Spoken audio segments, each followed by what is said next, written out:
데카르트 아시죠? 데카르트. 자유주의 신학의 근원이 된 사람이 바로 이 데카르트입니다. 데카르트의 유명한 말 기억하세요? 나는 생각한다.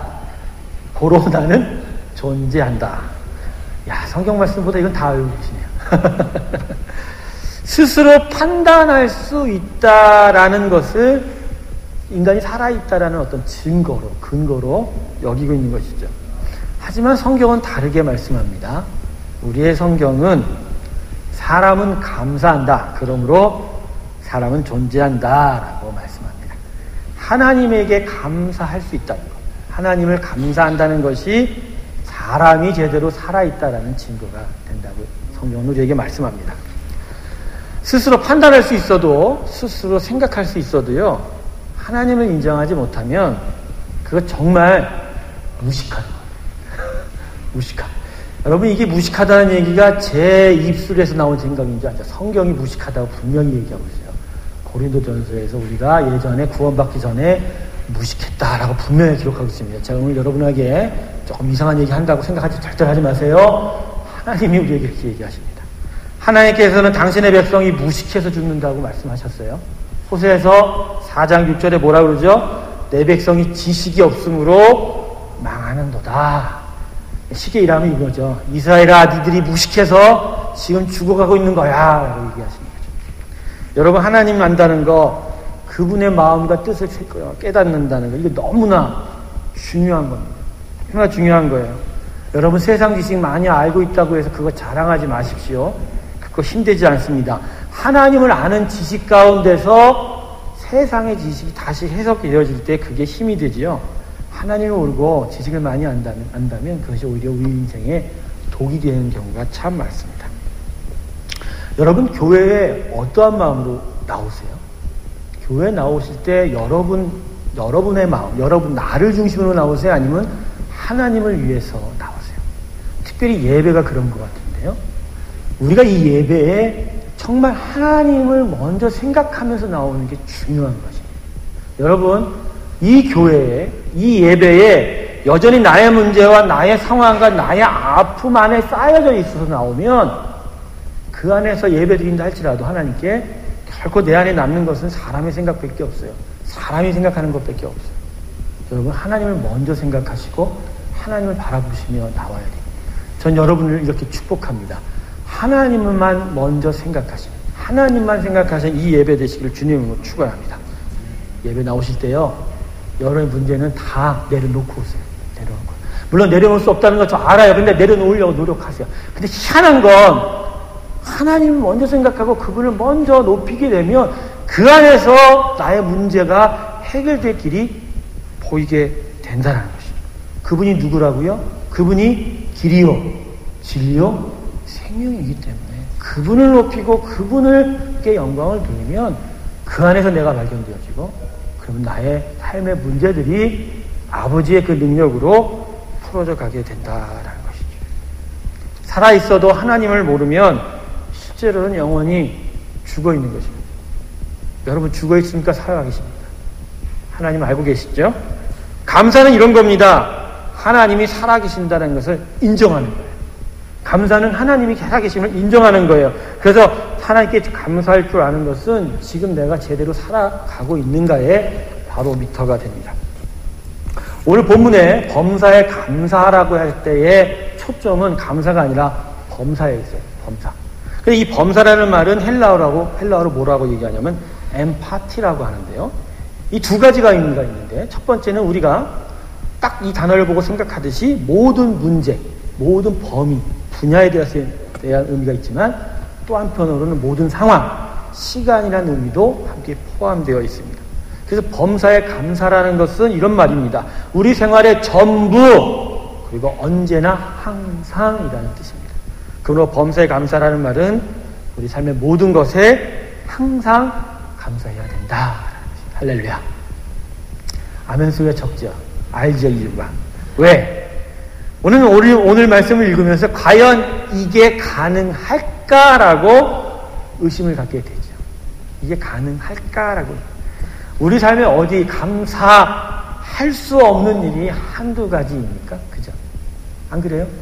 오늘 아침에 일어나서부터 오늘 여기 예배 이 자리로 올 때까지도 아마 여러분 안에 정말 감사하지 못하고 원망하고 불평하고 싶은 일들이 너무나도 많이 일어났을 것입니다. 원망하고 불평하고 욕하고 그래서 다 엎어버리고 부수고 싶은 일들이 수없이 일어나는 것이 우리 인생 아닙니까? 그래서 낙심하고 절망할 수밖에 없는 인생, 그게 우리 인생입니다. 요새 한국에서 묻지마 범죄가 유행하는 것 같은데 참 이런 것도 유행하니 참 힘이 드는 세상이 어떻게 되는지. 왜 이런 범죄가 나타납니까? 묻지마. 아무것도 보지 않고 그냥 흉기를 휘두르고 사람을 죽이는, 다치게 하는. 왜 자신과 아무런 관계가 없는 사람들에게 흉기를 휘두르고 상처를 입히는 일이 발생할까요? 원망하고 불평할 일이 계속 쌓여가는 거예요. 그래서 달리 해결할 곳은 찾지를 못하고 그러다가 축적된 아픔이 사람이라는 건 분명히 터지게 되어 있거든요. 무한하지 않아요? 유한해요. 아픔이 팽창돼서 터지는 것이죠. 그래서 어느 순간 절제되지 못하는 아무런 순간에 그게 펑펑 터트려지는 것이다. 화풀이가 되는 것이다. 제가 일린교회 안에 하나 연구소를 치료소를 한번 만들 생각을 하고 있어요. 분노 매니지먼트 스쿨이라는 거를 좀 만나보고 싶어요. 제가 그래서요, 제가 그래서 이거를 한번 이렇게 잘 컨트롤할 수 있는, 그래서 아무 데서 터뜨리는 것이 아니라 하나님 말씀 안에서. 여러분, 우리의 인생은 죽은 사화산이 아니라는 걸 기억하세요. 활활산이에요. 활활산. 언제나 항상 사람들 앞에서 내는 이미 죽었어. 절대 안 그래요. 어느 순간 어디선지 터질 수 있는 활활산인 것을 기억하십시오. 그래서 그것을 잘 조절할 수 있는 것이 그게 필요한 것이죠. 우리가 이 세상에서 살아가는 방식으로는요, 절대로 참된 감사가 나타날 수가 없습니다. 이 세상은 감사를 드러내는 삶이 아니라 감사를 죽이는 삶이에요. 좀 심하게 말하면 이 세상의 방식은 남을 높이면 내가 죽기 때문입니다. 그래서 감사하고 그래서 남을 높이게 되면 왠지 내가 줄어들어 보이고 작아져 보이기 때문에 그래서 참된 감사가 이 세상에 존재하지 못하는 거죠. 물론 우리는 감사하다, 고맙다라는 말을 자주 합니다. 근데 여러분 잘 생각해 보세요. 그 말 안에, 감사하다, 고맙다라는 그 말 안에 진심이 정말로 그 사람에 대한 높임이에요? 아니면 나를 세우기 위한 말이에요? 어느 게 더 많으세요? 우리의 감사의 인사, 고맙다라는 인사가 때로는 거의 대부분일 수도 있는데 나를 남 앞에 세우는 말일 경우가 많다는 것이죠. 자, 그러면 이렇게 우리가 이 세상에서는 감사를 제대로 드릴 수 없고 표현할 수 없는 이런 세상에서 어떻게 오늘 이 본문의 말씀처럼 범사에 그 모든 일에 항상 감사할 수 있을까라는 거죠. 자, 그것을 두 가지로 한번 이야기를 나눠보려고 하는데, 첫 번째는 우리가 모든 일에 감사할 수 있으려면 무엇보다 하나님을 인정해야 합니다. 그분을 인정해야 돼요. 감사하다라는 헬라어가 히브리어로는 토다라는 단어입니다. 토다. 근데 이 토다라는 단어는 내가 감사하는 대상에 대한 인정이에요. 그분을 인정한다, 그분을 신뢰한다는 단어입니다. 그러니까 히브리어로 내가 하나님께 감사를 드린다라는 것은 기본적인 뜻이 뭐라고요? 내가 하나님을 인정한다는 거죠. 내가 하나님을 나의 하나님으로 살아계신 하나님을 인정한다. 그렇게 되면 그런 인정 가운데서 그분이 나의 하나님이기 때문에 내 삶을 선하게 인도하신다라는, 절대적으로 선하게 인도하신다라는 신뢰의 고백이 나타나게 되는 것입니다. 여러분, 하나님을 나의 하나님으로 인정한다는 것이 무슨 의미인 줄 아십니까? 그분이 내 인생을 다 주관하고 있다는 의미거든요. 그렇게 되면 그분이 나의 과거도 주관하셨고 현재도 주관하고 계시고 앞으로의 미래도 선하게 인도하시고 주관할 것이라고 우리가 인정하는 것이죠. 그렇게 되면 과거에 일어난 일조차도 우리는 그분의 선하심이었다고 인정하게 되는 것이죠. 여기 계신 분들 중에 과거에 대해서 불평을 안 가져보신 분은 없죠. 나는 우리 엄마, 우리 아버지 때문에 유치원도 못 다녔어. 그건 사실 제 얘기예요. 우리 아버지 어머니가 전혀 신경을 안 쓰셔서 유치원을 안 나왔어요. 그래서 참 여러모로 생활 습관들이 잘못 바뀐 게 많아요. 양치질부터 시작해서 모든 습관들이 유치원에서 공부를 안 배웠어요. 근데 유치원 나오신 분들도 저하고 똑같더라고요. 별반 차이가 없는 것 같더라고요. 그래서 내가 하나님께 대한 감사를 하면서 아니지. 이것도 하나님이 나에게 선하게 인도하신 시간들이었기 때문에 그걸 불평하면 안 되더라고요. 오히려 유치원을 다니지 못해서 국민학교부터 더 열심히 공부하게 하시는 하나님을 찬양합니다. 여러분, 과거에 대해서도 우리가 이렇게 얘기하지만 앞날도 마찬가지예요. 우리가 그분을 인정한다는 것은 그분이 우리 앞날을 선하게 인도하실 것이라는 믿음이죠. 인정이란 말이에요. 그렇기 때문에 우리는 기다릴 수 있는 거예요. 그렇기 때문에 우리에게 인내가 필요한 것이죠. 저는 믿음의 절반의 요소가 인내라고 생각합니다. 인내가 기다리는 것이 믿음입니다. 할렐루야. 기다리신 여러분 되시기를 소망합니다. 참된 구원을 얻은 자는 그래서 범사에 감사할 수 있는 힘을 얻게 됩니다. 우리가 하나님에 대해서 그분이 나의 아버지시고 우리를 위한 절대적인 사랑을 가지고 있다라고 알게 되고 기억하게 되고 그것을 신뢰하게 되면 거기서부터 감사가 당연하게 나타나게 되어 있다라는 것이죠. 지금 이 시간 여러분을 돌아보세요. 내가 정말 하나님을 제대로 믿고 있는 증거는 그분에게 내가 감사하고 있다라는 것입니다. 하나님을 인정한다는 것은 그분으로 인하여 다른 것들에 대한 불평과 원망이 사라진다는 것을 또 의미하기도 합니다. 범사에 감사한다라는 것은 이런 거예요. 모든 것을 다 완벽하게 다 감사한 일로 여길 수도 있지만 우리와 같이 이 땅에서 여전히 불완전한 삶을 사는 경우에 있어서는 이런 경우가 됩니다.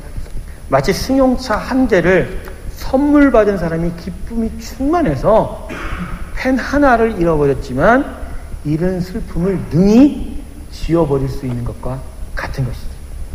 예수 그리스도가 우리의 주인이 되었기에 내 삶에 나타나는 고난이 고난처럼 여기지 않는다는 거예요. 마치 무엇을 심어도 아무것도 자라지 않은 황무지를 구입했지만 그 땅에 보물이 숨겨져 있는 것을 알면 그 황무지 산 것이 결코 아깝지가 않은 거예요. 그러니까 고난이 와도 그 고난 가운데 하나님이 나를 향한 선한 뜻과 인도하심이 있다고 생각이 되면 그 고난이 불평이 되는 게 아니죠. 감사해 줄 겁니다. 자신이 20년 동안 일한 그 대가로 받은 거금을 들여서 기름을 사고 그것을 한 남자의 발에 그냥 온통 부어버려도 그가 자신의 구세주로 인정이 됐기에 내가 모든 것을 허비하였다고 여기지 않는 것이라는 거죠. 내가 하나님을 위해서 모든 것을 드려도 그분이 나의 주인 되심이 너무나도 귀하면 다 쏟아 부을 수가 있게 되는 것이다. 우리가 범사에 감사할 수 있다라는 것, 하나님을 인정한다라는 것, 그것은 오직 예수 그리스도가 우리를 구원하셨다라는 지식에 근거하고 있는 것입니다. 주님이 여러분을 구원하셨습니다. 아멘. 그렇기 때문에 몸이 아파도, 공공해도, 빈곤해도, 진급이 안 돼도, 사업이 힘들어도, 가정이 힘들어도, 어려워도 불평할 수 있는 조건이 되지 못한다는 거예요. 왜요? 결론적으로는 예수님 한 분만으로 우리가 만족하기 때문입니다. 그분 때문만으로 우리는 영원한 곳에 가기 때문입니다. 깊이 묵상하다 보면요, 예수의 구원이 결론적으로 우리에게 이러한 지식을 줍니다. 우리는 이미 모든 것을 얻었다라는 것이죠. 여러분 이제까지 그렇게 생각해 보신 적이 있어요? 내가 예수를 믿고 내가 예수의 구원을 받았기 때문에 이미 나는 모든 세상의 것을 얻었다라고 여기신 분 있어요? 여기셔본죠? 그렇게 생각해 본죠? 제 아무리 많고 풍성한 부를 가지고 힘을 가지고 멍에를 가져도 예수가 없다면 그 인생의 미래 가치를 지금 현재 가치로 환산하면 마이너스입니다. 제가 무슨 얘기하는지 아세요? 미래에 종말에 예수가 없어서 완전히 죽을 자와 예수가 있어서 영원히 살 자가 나누어지는 것을 지금 그 미래 가치를 현재의 가치로 환산해 보면 지금 우리가 눈으로 볼 때는 저 사람이 나보다 많은 것 같고 저분이 나보다 더 큰 것 같고 저분이 나보다 더 풍성해 보이지만 실제로는 마이너스다라는 거죠. 경제생활은 잘 적응하시는데 은혜 법칙은 전혀 지금 못 알아듣겠다고 얘기하시는 것 같아요.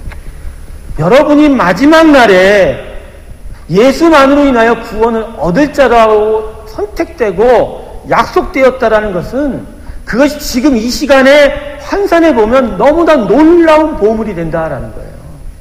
지금 아무리 풍성하고 부유해진다 할지라도 나중에 종말의 때에 하나님을 몰라서 영원한 음부에 다 들어가게 된다면 그것을 지금의 가치로 환산해 보면 마이너스라니까. 그래서 예수 믿는 사람은 부유한 사람입니다. 예수 안에 있는 사람은 풍성한 사람입니다. 예수 안에 있는 사람은 모든 것을 다 가진 사람이에요. 그러나 예수를 모르면 풍성하고 부유해도 그 모든 가진 것이 마이너스입니다. 왜? 결국은 뺏길 거니까. 결국은 포기되어질 거니까. 결국은 버려질 것입니다.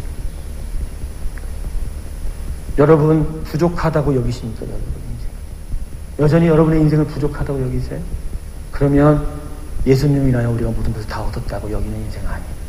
그러면 예수님이 나의 참된 자와 주인이 되지 못하는 것입니다. 여러분 예수 믿지요? 왜 고백들 안 하세요? 예수 믿지요? 그러면 다 가진 것입니다. 그러면 전부 모두 항상 감사할 수 있는 것입니다. 그럼 그 지금 우리에게 주어진 것에 만족하시기를 주님으로 축원합니다. 하나님이 항상 함께 한다라는 것으로 만족하세요. 그거 말고 더한 게 없어요. 하나님은 결코 부족하지 않게 우리와 언제나 함께 하십니다. 이것을 잊고 이것을 오히려 이런 말에 이러한 하나님의 주신 믿음을 거부한 채 내 뜻으로 더 얻으려고 하다가는 감사가 사라져요. 불평만 늘어나고 그래서 나의 온전한 소유요 정말 영원한 생명인 예수님을 잃어버리는 경우가 많다라는 거죠. 멕시코 어느 마을에 온천과 냉천이 함께 솟아나는 신기한 곳이 있었답니다. 한쪽에서 부글부글 끓는 온천이 있었어요. 아주 뜨거운 물. 바로 옆에 얼음물과 같이 차가운 물이 나타났답니다. 그래서 그 동네 아낙네들은 빨래하기가 쉬웠대요. 그냥 그곳에 가면 뜨거운 물, 찬물을 같이 섞어서 쓸 수도 있고 헹굴 수도 있어서 참 편하고 좋은 환경을 가졌답니다. 이 모습을 본 외국에서 온 사람이 안내하던 멕시코 사람들한테 물었답니다. 이곳 부인들은 참 좋겠네요. 찬물과 더운 물을 마음대로 거저 쓸 수 있으니까 이곳 사람들에게는 감사하는 마음이 있겠네요. 이 질문에 대한 안내원의 대답은 이랬답니다. 천만에요. 이곳 아낙네들은 감사하기보다는 불평이 많습니다. 왜 그런지 아십니까? 왜 뜨거운 물과 차가운 물을 주시고 비누는 안 주시냐고 그게 불평이 됩니다. 그래서 저들은 스스로가 여전히 불행하다고 여긴답니다. 우리가 하나님 앞에서 지금 이루고 사는 거 아닌가요? 온천도 주시고 차가운 물도 주시는데 하나님 비누도 주시지요 라고 생각하는 거 아닌가요? 주어진 것에 감사가 없으면 죽은 삶입니다. 불평으로 살면 죽어요. 여러분 자신을 한번 가만히 생각해 보세요. 주변을 천천히 돌아보세요. 정말 불평한 일만 있나요? 아니에요. 자꾸 또 찾으면요 하나님께 감사할 일 넘칩니다. 넘쳐요. 내 눈을 이렇게 내 코를 내 입을 내 몸을 내 인생을 그나마 이렇게까지 보호하신 것들 하나하나 뜯어보면요 여러분 정말 감사해야 되는 인생입니다. 감사할 제목이 더 많습니다. 근데 왜 감사하지 못하냐? 하나님을 인정하지 못하고 그래서 그 인정하지 못하기 때문에 감사하지 못하고 그런 속에서 감사를 배우지 못하고 감사할 줄도 모르는 감사를 제대로 배우지 못하게 되는 것이죠. 그렇게 되면 우리 인생은 정말 아름다운 인생이 되지 못합니다. 감사 배우세요. 감사의 습관을 기르세요. 감사의 훈련이 우리를 아주 존귀한 존재로 만들어줍니다. 신실한 한 농부가 있었습니다. 지역 유명 인사들에게 초청을 받아서 식사를 하게 되었답니다. 이 농부는 의뢰하던 대로 음식을 놓고 감사의 기도를 드렸다고 합니다. 그러자 옆에 앉아있던 한 유명 인사가 이렇게 말했답니다. 구식이군요. 요새 교육받은 사람은 식사하기 전에 기도하지 않습니다. 라고 말하였답니다. 그러자 이 농부는 이렇게 대답했답니다. 저는 기도하는 습관이 있어서 늘 감사 기도를 드리곤 하지요. 그런데 우리 농장에는 기도하지 않는 존재가 기도 드리지 않는 이들이 한 명 있지요. 그것은 바로 우리 집에서 기르는 돼지입니다. 라고. 죄송합니다. 전 여러분을 돼지라고 한 적이 없어요. 이 애화가 그런 거예요. 기도하는 자가 존귀한 자라는 거예요. 하나님을 알고 그래서 하나님께 감사하는 자가 가장 존귀한 자입니다. 믿으십시오. 감사는 예배의 핵심입니다. 감사는 하나님께 영광을 드리는 일이에요. 그래서 하나님께 감사하는 자는 하나님께 영광을 드리는 것이죠.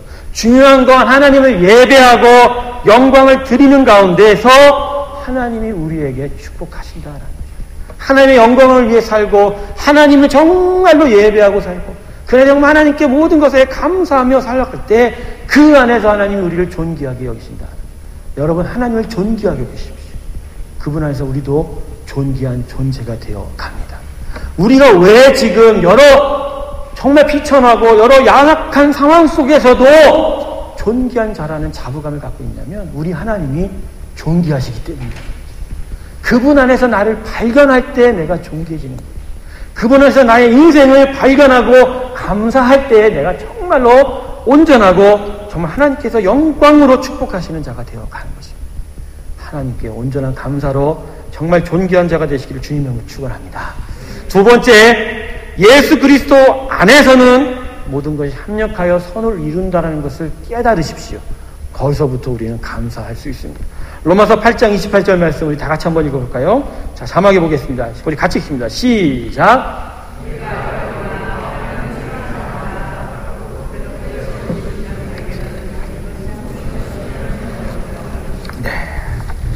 예수를 믿는 사람에게는 불행한 것 같이 보이는 일이 있을 수 있어도 결코 불행하지 않습니다. 불행이 되지 않습니다. 하나님께서 우리에게 일어나는 가장 악하고 어려운 일이라도 당신의 은혜로 선이 되도록 섭리하십니다. 우리 눈으로는 이건 정말로 불행한 일이야, 이건 정말 이상한 일이야 라고 보여지게 되지만 하나님은 오히려 그걸 통해서 당신의 영광을 받으실 가장 귀한 기회로 삼으신다는 것이죠. 그래서 우리가 건강할 때보다 병들었을 때 더 감사할 경우가 많고 실패보다 성공보다는 실패할 때 더 감사할 수가 있게 되는 것이죠. 그래서 당장 보이지 않으나 믿음으로 보면 감사를 드릴 수 있는 삶의 조건이 분명히 나에게 있다는 것이죠.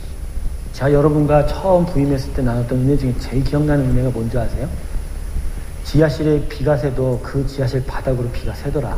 제가 얘기하지 않았나요? 미국인 친구 지하실에서 석 달을 사는데 비가 넘쳐서 그래서 겁이 났죠. 지하실이 홍수가 될까봐. 근데 하나님 그 지하실 바닥에도 금을 넣어서 땅바닥으로 물이 새게 하셨지 않습니까? 홍수가 남 속에서도 하나님이 나한테 감사할 조건을 준 거예요.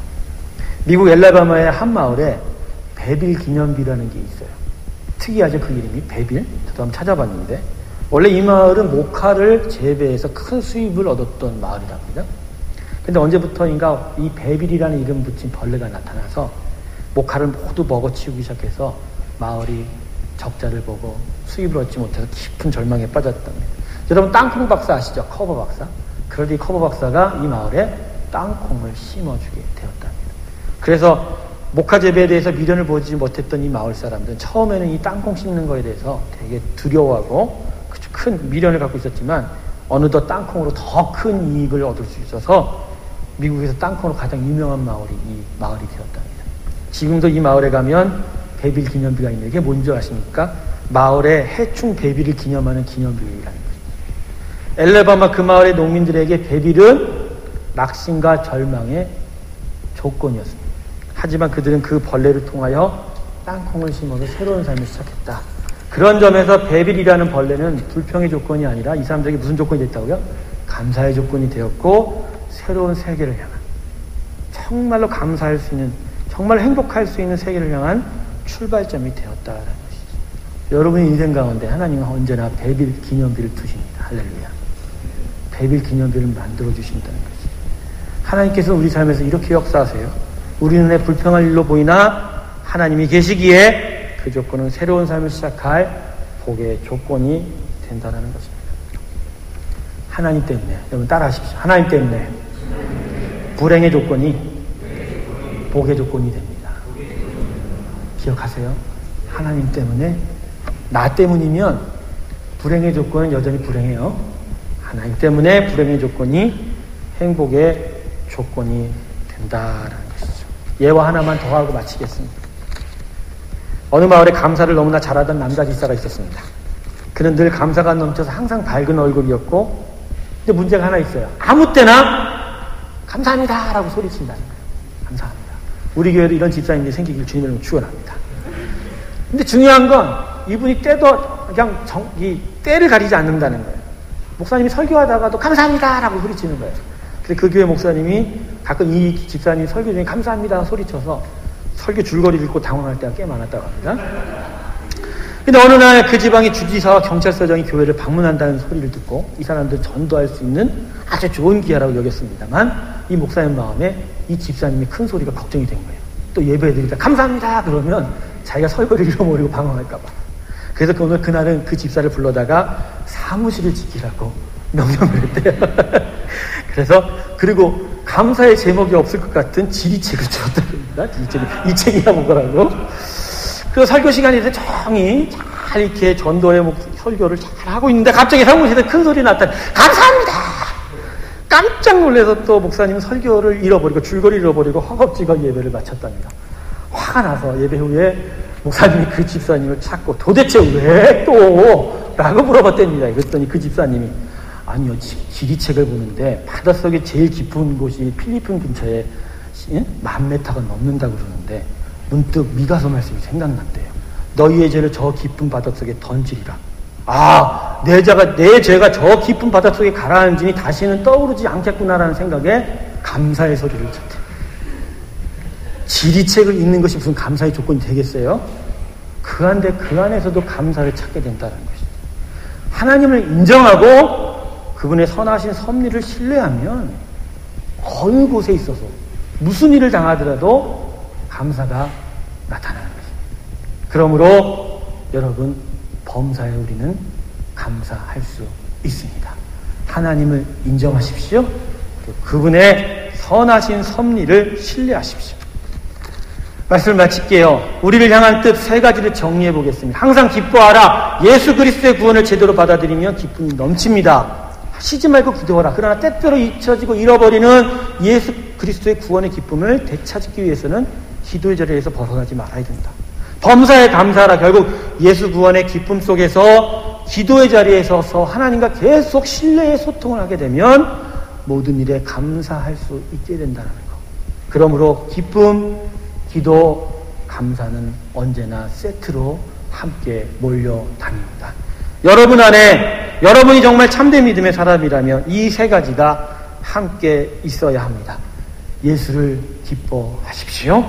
그 안에 있기 위하여 쉬지 말고 기도하십시오. 감사로 주님을 예배하십시오.